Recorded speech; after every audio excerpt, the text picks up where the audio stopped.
Funding to Israel is part of the $95 billion foreign aid package that is advancing in Congress. The Republican-controlled House approved the bill over the weekend after months of back and forth with the White House. It provides $26 billion to Israel, $60 billion for Ukraine, and $8 billion for Taiwan. In the Senate, the leaders of both parties are now encouraging their colleagues to move quickly and get the measure passed. The time has come to finish the job to help our friends abroad once and for all. I ask my colleagues to join together to pass the supplemental today as expeditiously as possible.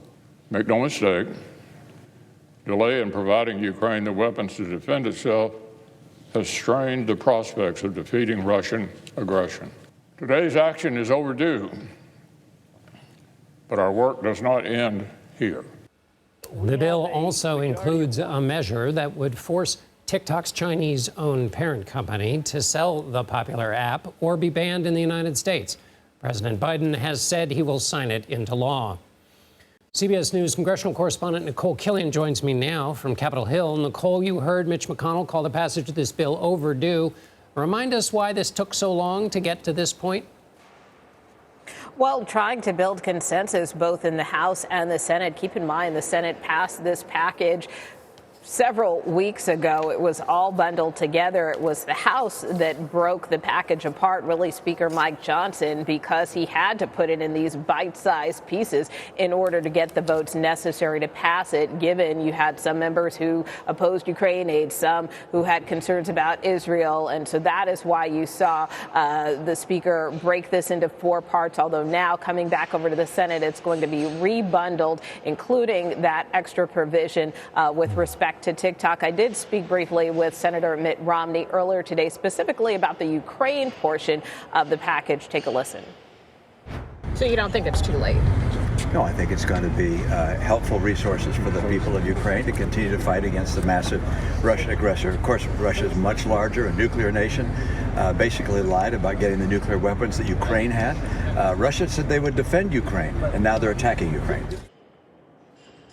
So really, time is of essence here. And while, yes, it may have taken a little longer than expected on the part of the U.S. Congress, many Republicans and Democrats alike believe that, something now is better than nothing, as does the administration, which continues to say the situation in Ukraine remains dire.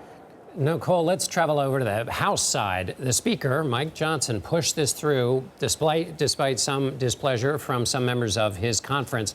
What's his stature these days? How's he navigating the aftermath of that? Well, the Speaker is largely kind of keeping blinders on and continuing to do his job. He has made clear that he believes the motion to vacate, especially that any one member can make that motion at any given time, has harmed the conference. And so he made a decision in the process of trying to get these foreign aid bills passed not to change the rules to make it harder to remove him. He has continued to call Congresswoman Marjorie Taylor Greene a friend, but she has yet to make clear when she may trigger that motion to vacate, or even if she will do so. So that is continuing to be a threat that lingers over the Speaker's head, even this week as Congress remains out of session. But again, the Speaker kind of trying to press forward in spite of that ongoing threat, John. A friend who wants to bounce you out of your job. They use words different down there in Washington. Let me ask you about the TikTok ban. It wasn't always included, but it now has bipartisan support. TikTok said it would take legal action. What's all that? What would that look like?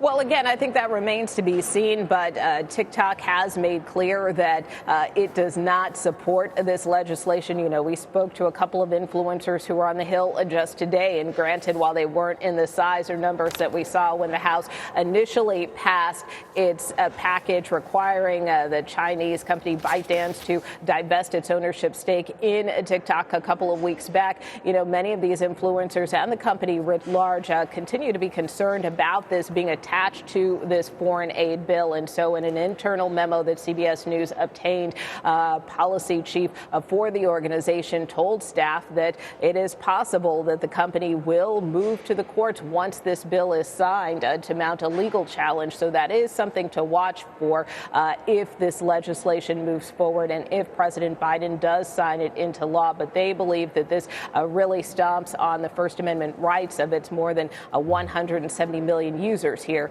in the United States. Nikole Killion on Capitol Hill. Thank you, Nikole.